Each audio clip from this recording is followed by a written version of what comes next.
हो जाएगी। नरेंद्र मोदी कहते नहीं, मैं तो 12 बजे रात को गब्बर सिंह टैक्स लागू करके ही दिखाऊंगा। कर दिया। और हुआ क्या? सिंपल बात है, जीएसटी को रिफॉर्म करने की जरूरत है। एक जीएसटी 18%। तो आजकल सरकार ऑपोजिशन चला रही है, सच्चाई है। जो भी हम चाहते हैं हम करवा देंगे। कहीं ना कहीं महंगाई से बहुत ज्यादा तंग है। ये गरीब कमा रहा है, ये विदेश यात्रा कर रहे हैं, गरीब चुसा रहा है। जनसुराज भी जो है ना बीजेपी के साथ मिले हुए हैं। वो सब खाली ढकोसला है कि जीएसटी कम हुआ है, गैस कम हुआ है, वो सब तो खाली ढकोसला है। इलेक्शन आता है तभी एक रोजगार योजना लगा हुआ है कि हम रोजगार देंगे, ये देंगे, वो देंगे। ये सब कुछ मिलने वाला है नहीं, समझे। अब बिहार का जनता इतना बुड़बक नहीं है। अब बीजेपी तो नीतीश बाबू के भी ले मारेगा, समझ गए। बीजेपी जो काम किए हैं, नीतीश बाबू जाके मिले हैं, समझे। नीतीश बाबू तो अपने बलबूता पर है नहीं, उनका तो खुद लोटिया डूबा हुआ है। अब नीतीश बाबू का भी लोटिया डूब जाएगा। नमस्कार, बहुत स्वागत है आपका द हिंदी टॉपर और मैं हाजिर हूँ आपके साथ ऋतिक ठाकुर। पावर का संघर्ष को पावर्ड बाय सर्वकॉन। तो आज हमारी मौजूदगी जो है वो पटना में, और हम लगातार बिहार इलेक्शंस को कवर कर रहे हैं। तमाम जो मुद्दे हैं बिहार के हम वो लगातार उठा रहे हैं, जनता के बीच पहुंचते हैं। क्या कुछ बातें हैं वो हम लगातार जनता के मन से सुनना चाहते हैं कि आखिरकार वो बिहार में इस वक्त किस तरीके का बदलाव देखना चाहते हैं, क्योंकि 2025 के अंत में इस बार विधानसभा चुनाव होने हैं। और ऐसे में अब जो जीएसटी है उसको रिफॉर्म किया गया, उसमें कई सामान ऐसे हैं जिन्हें सस्ता किया गया है, कई ऐसे हैं जिन्हें महंगा किया गया। तो इसको लेकर आज एक बार फिर से पटना में मेरी मौजूदगी, और मैं इस वक्त एक चाय की दुकान पर खड़ा हूं। मैं यहाँ पर बात करना चाहूंगा कि आखिरकार जनता के मन में क्या है, जीएसटी को लेकर उनके मन में क्या है। क्या नाम हुआ सर आपका? मेरा जय नाम हुआ। जय नाम हुआ। तो कहाँ के रहने वाले हैं? हम तो अरवल जहानाबाद। तो जीएसटी के बारे में पता है? जीएसटी बीच में बहुत महंगा हो गया था, फिर से कम हुआ है। कम हुआ, बहुत खुशी की बात है। खुशी का बात है। तो क्योंकि अब जो बोल रहा है दूध सब जो है वो सस्ता हो जाएगा। अब चाय का दुकान आप चला रहे हैं, तो क्या लगता है इससे कितना फायदा आपके दुकान में होगा? खाता हो जाता, सब फायदा तो होगा सर। हो जाता है तो खाता हुआ नहीं है। हुआ नहीं है ना अभी? तो जब से जो महंगा हुआ है सबसे नुकसान क्या है, और आप क्या चाहते हैं कि अब इसमें और कितना बदलाव होना चाहिए? इसे थोड़ा घटना चाहिए। और अच्छा, इस साल जो है चुनाव भी है, तो बिहार में जो है बेरोजगारी का जो मुद्दा है वो बार बार उठता है, पलायन का मुद्दा उठता है। लेकिन सरकार जो है काम किस तरह से कर रही है? खुश है आप सरकार के काम से? सरकार के काम से अभी तो खुशी है, काम तो कर रहे हैं, मिला जुला के कर रहे हैं। और क्या बदलाव इस बार जो है बिहार में आप लोग देखना चाह रहे हैं? क्योंकि जो जीएसटी है उसको कम तो कर दिया, लेकिन कह रहे हैं कि अब वो छठ पूजा से पहले लागू होगा। और अभी तक जो जीएसटी महंगा था उससे कितना नुकसान हो रहा था? अभी तो बहुत नुकसान हो रहा था सर। हो रहा था। तो क्या बदलाव चाहते हैं इस बार बिहार में? अभी तो नीतीश बाबू ही रहेंगे, बाबू रहेंगे। और बिहार में क्योंकि बेरोजगारी की बात करते हैं कि बढ़ गया है, पलायन बढ़ गया है, थोड़ा सा महंगाई जो है वो बढ़ रहा है, तो इस सब महंगाई तो बढ़ा है, कहीं ना कहीं दिक्कत है। हाँ। अब जो जीएसटी जो कम हुआ है उससे कुछ फायदा होगा? फायदा होगा। चलिए, तो जनता के मन में तमाम सवाल, और ऐसे में हम लोगों से और भी बात करना चाहेंगे। भैया क्या नाम हुआ आपका? मेरा नाम प्रबोध कुमार सिन्हा हुआ। कहाँ के रहने वाले हैं? यही पटना के रहने वाले। पटना के रहने वाले। क्या काम करते हैं आप? हमारा टाइल्स का व्यवसाय है। व्यवसाय है? हाँ। चलिए, आप तो व्यापारिक आदमी हैं, तो जीएसटी के बारे में तो सुने होंगे ना, जो जीएसटी है वो कम हुआ है। बहुत अच्छा कदम है। एक गरीब लोग और जो भी छोटे दुकानदार हैं उनके लिए एक संजीवनी की तरह। जब से शराबबंदी हुई है, यहाँ पे जो इकोनॉमिक पोजीशन है बहुत सारे क्षेत्रों में बड़ी गिराव हुआ है, और ख़ास करके छोटे दुकानदार हैं उनको कई एक तरह का प्रॉब्लम आया था, उससे निकलने का इससे बढ़िया मौका नहीं था। ये बहुत ही सुलझा हुआ काम हुआ है। इससे आने वाले दिनों में एनडीए जो सरकार है वो काफ़ी बहुमत नहीं, बहुत ज़्यादा बहुमत से आएगी, और हमको लगता है कि एक रिकॉर्डेड वोट मिलेगा। इन दोनों जो उनके साथ जुड़े हुए पार्टी हैं, नरेंद्र मोदी जी और जो नीतीश जी के जो जोड़ी है, ये जिस तरह से विकास कर रहे हैं वो अकल्पनीय है। पूरे हमको लगता है भारत में आज जितना विकास की रफ्तार बिहार की है उतना रफ्तार आज शायद कोई स्टेट का, चाहे जिसका नाम ले लें आप, चाहे दिल्ली, मुंबई, सब किसी महानगर का, बंगलोर, जहाँ का भी ले लीजिए, विकास के मामले में आज भारत में अव्वल नंबर पर है। जहाँ रोड, सड़क, पुल पुलिया कम से कम 25 से 20 लाख, 25 लाख तो पुल पुलिया बना है। और जिस तरह से ये काम कर रही है भाजपा सरकार, हमको लग रहा है कि बाकी सबों का जमानत मिलना भी मुश्किल होगा जिस तरह से ये काम कर रहा है। मतलब जमानत जब्त हो जाएगा आप कहना चाह रहे हैं? बिल्कुल, काम के बदौलत। ये सिर्फ जो लोगों के बात के बदौलत नहीं करने वाली, ये सिर्फ धरातल पे योजनाओं को उतारने वाली सरकार है। और हमको लगता है कि बहुत आगे जाकर के बहुत आगे बढ़ेगी। और यहाँ फुल बहुमत क्या, बहुमत से बहुत ज्यादा दूर रहेगी, बहुत आगे रहेगी सरकार। लेकिन एक बात जो है वो जनता के मन में बहुत ज्यादा आ रहा है कि जब 2020 में जो चुनाव हुआ था उस वक्त बहुत सारा जो है वादा किया गया था, लेकिन इस बीच 4 साल निकल जाने के बाद अब बोला जा रहा है कि 125 यूनिट जो है बिजली फ्री दिया जाएगा, महिलाओं को जो है वो 10,000 रुपया दिया जाएगा, वृद्धा पेंशन जो है 400 से बढ़ाकर 1100 होगा। तो अब जनता का कहना है कि जब चुनाव नजदीक आया तब रेवड़ी बांटने से अच्छा है पहले बांट देते। हर चीज जो बजट होता है अपने अनुकूल हर समय फ्रेंडली नहीं रहता है। आज भी आपके घर में जहाँ आप रहते हैं हो सकता है मन में हो कि बहुत बढ़िया वाला सोफा सेट पलंग लेते हैं घर में, बहुत सारे टीवी फ्रिज लेते हैं घर में, या बहुत बड़ी योजनाएं होंगी वो भी, लेकिन उस समय की परिस्थितियां और आज की परिस्थितियों में आर्थिक जो विषमता थी उसमें थोड़ा सा अंतर आया है। तो आर्थिक आज जो है कैपेबल है कि हम जनता को कुछ डिलीवर कर सकें, इस कारण से पहले नहीं मिला था। आज डिलीवरिंग पावर आ गया है इसलिए दे पा रही है, इसलिए उस सरकार का कमी नहीं, उस समय का दोष है। अच्छा, और नीतीश कुमार को लेकर के भी लोग बोलते हैं कि जो उम्र है अब वो बहुत ज्यादा हो गया है, उनके जगह कोई और नया चेहरा आना चाहिए। तो आपको दिखता है कोई नया चेहरा है बिहार के लिए? देखिए, हमको तो लग रहा है कि ये जब तक तो है, आने वाले दिनों में हमको नहीं लगता कि इनका एक 1/10 भी कोई कर पाएगा। ऐसा पैदा बिहार में दोबारा नहीं हो रहा है। एक नीतीश पैदा हुआ है, भारतीय इतिहास का पहला आदमी होगा जो कि इतना काम किया है, और इसने न परिवारवाद को दिखाया है न जातिवाद को दिखाया है, सिर्फ कर्मवाद पर विश्वास रखने वाले, दिन रात 24 घंटे सुबह उठने से लेके रात में सोने तक सिर्फ यही कल्पना रहता है कि बिहार को नंबर 1 कैसे बनाएं। आर्थिक जो विषमता है, बहुत छोटे छोटे जो परिवार हैं जिनको न कमाने की कैपेसिटी है, ना कुछ पढ़ने पढ़ाने की कैपेसिटी है, ना उनको रोजगार का कोर्स है, तो उसको उन्नत रोजगार दिया जाए। और बहुत सारी जो कमियां हैं उसको दिन रात एनालाइज करके पहले इंफ्रास्ट्रक्चर को बढ़ाया, बिजली को बढ़ाया, सड़क को बढ़ाया, इसके बाद ही अब रोजगार के लिए बड़े बड़े क्लस्टर बनाए जा रहे हैं। हमको लग रहा है आने वाले दिनों में विश्व स्तर का यहाँ पे रोजगार आएगा, जहाँ पे बौद्धिक क्षमता से लेके और भी आर्थिक क्षमता, प्रोडक्शन, बहुत सारे क्षेत्रों में कमाल करेगा, और इंडिया का नंबर 1 आने वाले कुछ 20 से 25 सालों में नंबर 1 बिहार होगा। यहाँ के लोगों में क्षमता है, ताकत है, बौद्धिक क्षमता है, हर चीज नंबर 1 का है। सिर्फ समय का बदला हुआ स्वरूप है। एक समय यहाँ की जो सत्ता है अफगानिस्तान तक चलती थी, वो फिर वापस आएगा और फिर इंडिया का नंबर 1 राज्य बनेगा। चलिए, तो आपने सुना, लोगों के मन में अलग अलग तरीके की बातें हैं, और इसको लेकर के लगातार जो लोग हैं वो अपने मन की बातें बता रहे हैं कि आखिरकार किस तरह से इस बार के जो चुनाव हैं और किन मुद्दों को ध्यान में रखते हुए जो मतदाता हैं वो मतदान करेंगे। क्योंकि लगातार बोला जा रहा है, जो विकास की बात की जाती है, जो बिजली की बात की जाती है, इंफ्रास्ट्रक्चर की बात की जाती है, जेडीयू की तरफ से बोला जाता है, उसको लेकर जनता के मन में भी कई सवाल हैं। कई जगह पे देखा जाता है कि जनता संतुष्ट, और कई जगहों पर बोला जाता है कि इस बार जो परिवर्तन है वो भी करने के मूड में। और भी कुछ लोग यहाँ पर मौजूद हैं, हम उनसे ही बात करने की कोशिश करेंगे, क्योंकि ये बेहद जरूरी हो जाता है बिहार के लिए कि आखिरकार कौन से वो मुद्दे हैं जिनको लेकर जो मतदाता हैं वो मतदान करेंगे। आपका नाम क्या हुआ? रविशंकर सिंह। रविशंकर सिंह, कहाँ के रहने वाले हैं? लखीसराय जिला। लखीसराय जिला के। क्या काम करते हैं आप? अभी तो ऐसे ही काम क्या करेंगे। तो इस साल चुनाव है, मतदान किस बात को देख करके देंगे? क्योंकि बेरोजगारी का मुद्दा, पलायन का मुद्दा खूब उठता है बिहार में। वो तो मुद्दा उठ ही रहा है।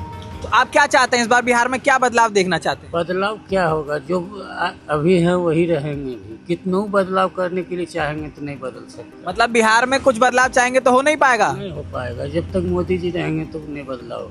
तो मतलब परिवर्तन चाहते हैं, मोदी जी को हटाना चाहते हैं? वो हटवे नहीं करेंगे, कितना हम लोग जनता चाह लेंगे तो। अरे आप जनता है, जनार्दन है, आप लोग चाहेंगे तो एक वोट से सरकार हिल जाती है, जान रहे हैं इस बात को? वो सब नहीं होता। नहीं, तो इस बार क्या चाहते हैं आप?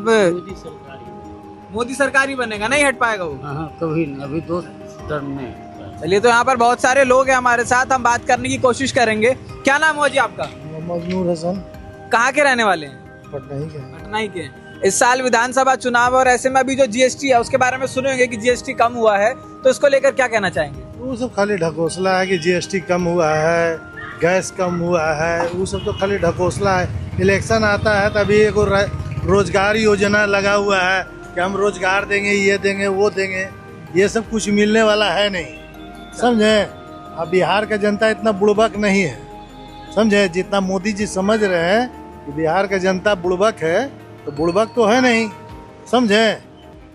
आज तक तो नौकरी देवे नहीं किए हैं। ये अपने 10 मरते जीतते हैं तो 10 मरते का वेतन लेते हैं, हैं? बाकी गरीब को क्या मिल रहा है? कहाँ नौकरी है? और ये भी देखने में आ रहा है, लोगों के मन में सवाल उठ रहा है कि जो जीएसटी है इसको आए हुए इतना साल हो गया था, बोला जा रहा था कि गब्बर सिंह टैक्स है, लेकिन अब जो सरकार कहती है हमने जो है गुड सिंपल टैक्स के नाम पे कर दिया है, तो इतना साल के बाद अगर रिफॉर्म हुआ था उस पर क्या कहना आपका? ये सब जो है ना कुछ होने वाला जाने वाला नहीं है। ये गब्बर सिंह है, ये है, वो है, समझ गए? ये सब खाली एक मुहावरा है, समझे? इनको अबर जाना है। अब बीजेपी तो नीतीश बाबू के भी ले मारेगा, समझ गए? बीजेपी जो काम किए हैं, नीतीश बाबू जाके मिले हैं, समझे? नीतीश बाबू तो अपने बलबूता पर है नहीं, उनका तो खुद लोटिया डूबा हुआ है, अब नीतीश बाबू का भी लोटिया डूब जाएगा। चलिए, तो इस बार जो बिहार में चुनाव होने वाला है, तो क्या आप लोग ये चाह रहे हैं कि इस बार परिवर्तन हो या कुछ परिवर्तन हो, नया सरकार बनेगा और क्या होगा? नया एक चेहरा आप देख रहे होंगे इस बार, प्रशांत किशोर जनसुराज पार्टी निकलकर सामने आ रहा है। जनसुराज पार्टी का भी अभी कोई चर्चा नहीं है, समझे? अभी तो आरजेडी का है, कांग्रेस का है, समझे? अभी टक्कर देने वाला तो ये दूठो है। जनसुराज भी जो है ना बीजेपी के साथ मिले हुए हैं। अच्छा, तो क्या बदलाव आप लोग इस बार बिहार में देखना चाह रहे हैं? 2020 से पहले भी हम देख रहे हैं 2 दशक से जो काबिज है यहाँ पर नीतीश कुमार। इलेक्शन के बाद जो होता है ना कि बदलाव, देखिए आज एक बात बताइए, जो 16 रुपये चावल था आज बताइए 50 रुपये किलो है, तो गरीब तो कमा रहा है। मोदी जी तो खाली विदेश की यात्रा कर रहे हैं, वो तो लगता है कि कभी विदेश गए नहीं किए हैं, तो विदेश गए नहीं किए हैं, उनको खाली विदेश से जाना है, ये है। लेकिन वो कहता हम विदेश जो जाते हैं तो वो देश की सुरक्षा के लिए, देश के लिए पैसा लाने जाते हैं। पैसा के लिए आज कर्जा में कितना डूबा हुआ है ये देश, पैसा हो क्या रहा है? और जो जीएसटी जो है, जीएसटी में गुटखा जो है चीज पैसा में जीएसटी, मरने पर भी जीएसटी लग रहा है, कफन के भी पैसा में जीएसटी लग रहा है, तो कहीं ना कहीं महंगाई से बहुत ज्यादा तंग है। ये गरीब कमा रहा है, ये विदेश यात्रा कर रहे हैं, गरीब चुसा रहा है। तो कहीं ना कहीं मतलब आप चाह रहे हैं कि इस बार जो पूरा परिवर्तन है इस बार बिहार में करना बहुत जरूरी हो गया है। बहुत परिवर्तन करना जरूरी है। आप बताइए, गाड़ी में समझे ऑनर बुक से ले करके इंश्योरेंस, प्रदूषण सब है। अभी बताइए, पुलिस लोग वाले तो बैठे हुए रहते हैं, जहाँ जाम लगता है, अभी स्टेशन का हालात जा करके देखिए, हैं तो खाली चालान कट रहा है, हेलमेट कोई नहीं पहने हुआ तो उसका चालान कट रहा है, तो किसके पास पैसा है कि नहीं है, कौन कैसे जा रहा है, जरा सा हुआ तुरंत नंबर नोट हो गया, अब 2000 रुपया भरिए। अच्छा, लकीर पार कीजिए तो 2000 भरिए। आई लोग तो टोल टैक्स दुनिया जहान सब पार कर रहे हैं, तो उसमें काहे ना जीएसटी देना पड़ रहा है, काहे नहीं करना पड़ रहा है। चलिए, बिहार में है आप, अभी पटना में है, राजधानी है, और यहाँ पर क्राइम रेट की अगर बात करते हैं, क्योंकि बोला था क्राइम बहुत ज्यादा बढ़ रहा है, लॉ एंड ऑर्डर। सुनिए ना, गरीबी रहेगा क्राइम बढ़ेगा ही। अच्छा, समझ गए? यहाँ तो अभी जो है ना माफिया लोग जो है जमीन को दखल कर रहे हैं, कोई रंगबाजी मांग रहे हैं, तो गरीबी है तब ना, उसके पास रोजगार नहीं है, और बड़का बड़का मोबाइल फोन है, सब चाइना का प्रोडक्ट है, तो बिहार का पैसा तो चाइना कमा रहा है। बिहार में क्या है? तो तमाम बातें हैं जिसको लेकर आप देख सकते हैं जनता के मन में कई सवाल भी है। कई दफा देखने को ये भी मिलता है कि जो जनता है वो साफ तौर पर कहती है कि सरकार की जो कार्य प्रणाली है उससे जनता यहाँ पर खुश नहीं है। विकास की अगर बात की जाती है तो कहा जाता है कि रोजगार एक बहुत बड़ा यहाँ पर मुद्दा है। तो तमाम वो बातें हैं, तमाम वो वादे हैं जिसको लेकर के लगातार लोग चाह रहे हैं कि वो सरकार उन्हें पूरा करे और वो मतदान करें। आप एक बात बताइए, इतना पार्क बना है तो खाली लड़का लड़की लोग उसमें ऐश कर रहा है, गरीब के लिए कहीं पर मकान दुकान बना करके दे दिए सरकार? बताइए, आपकी दे दिए है तो बोलिए क्या दे दिए? बिल्कुल। तो आवास को लेकर के भी एक यहाँ पर बहुत बड़ी जो बड़ा मुद्दा है। अभी दुकान दौरी जो रोजगार दे रहे हैं, तो जो रिक्शा ठेला दुनिया जहान है वो सब तो रोज कबाड़ो फेंको, रोज झोपड़ी कबाड़ो, ठेला लोड कर लो। अभी तो सब में 5-5 हजार रुपया फाइन कर दिया है। तो प्रधानमंत्री आवास योजना का जो लाभ है वो इधर मिला नहीं है क्या किसी को? नहीं, यहाँ पटना में कुछ नहीं है। अच्छा, समझे? और उस पर जो भी प्रधानमंत्री योजना में उसमें जो SDM दुनिया जहान जो है मुखिया उखिया सब पैसा कमा रहे हैं। और महिलाओं को लेकर के भी काफी सारा बोलते हैं कि यहाँ पर महिलाओं को अब 10,000 रुपया दिया जाएगा, ये सब दिया जाएगा। तो आपके घर में कोई फायदा इस सब का पहुँच रहा है? पता है, मोदी जी कहीं था कि शुरुआत में कि हम 5 लाख रुपया देंगे गैस सिलेंडर पर, जो गरीबी रेखा का है, समझे? आज तक ने उन्होंने दिया नहीं दिया, तो इस बार भी कहाँ से दे देंगे? ये तो 10,000 का बात है, सबके अकाउंट में जा रहा था ना भैया, समझ गए? कि गैस कनेक्शन लीजिए, आप 5-5 लाख रुपया सबके देंगे। आज तक गया नहीं गया, क्यों नहीं गया भाई? तो खाली ये वादा है, जुमला मान ले इसको। बस बताओ, और का जुमला नहीं मानेगा तो और क्या मानिएगा? चलिए, तो तमाम ऐसी बातें हैं, तमाम ऐसे वादे हैं जिसको अब जनता साफ तौर पर समझ चुकी है कि वो जुमला है। और इस बार की जो जनता है वो जातीय समीकरण के पीछे दब करके और तमाम जो बातें होती है उसके पीछे दब करके मतदान नहीं करना चाहती है। साफ तौर पर चाहती है कि बिहार में इस बार जो है पूरी तरह से परिवर्तन होना चाहिए, विकास की बात होनी चाहिए, जो बेरोजगारी है वो खत्म होनी चाहिए, जो गरीबी है वो खत्म करनी होनी चाहिए। आप एक बात बताइए, पहले कांग्रेस के राज में चाहे आरजेडी के राज में, समझे, पर्ची पर जो है ना कि वोटर लिस्ट ये होता था।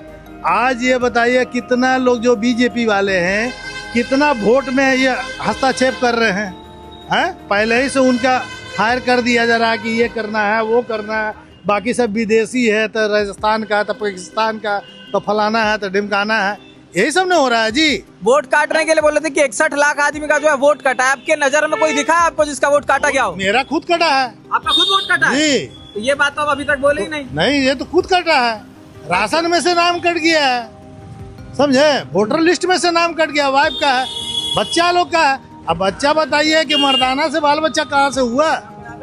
हम लोग का खानदानी पुष्ट नहीं है। मोदी जी देखे ना कि विदेश जाके क्या कर रहे हैं, वो कहाँ के हैं, वो अपना पहले देखे। आपका जो वोट कटा उसके बाद आप कुछ किए, कोई फार्म वार्म भरे, कोई एप्लीकेशन दिए? आप खाली अपना काम धंधा जो कमाने वाला है वो क्या फार्म भरेगा? ये लोग काहे नहीं दौड़ रहे हैं कि हमारा फार्म, ये लोग का नाम काहे नहीं कट रहा है? जनता बेवकूफ है। यहाँ जाति, मंदिर, मस्जिद, ये हिंदू है, ये मुसलमान है, यही नहीं हो रहा है। और कुछ हो रहा है तो बोलिए। जो पूर्वज का है वो बना हुआ है, और जो रोज बन रहा है रोज टूट रहा है, समझे, उसका कोई माँ बाप नहीं है। ठीक।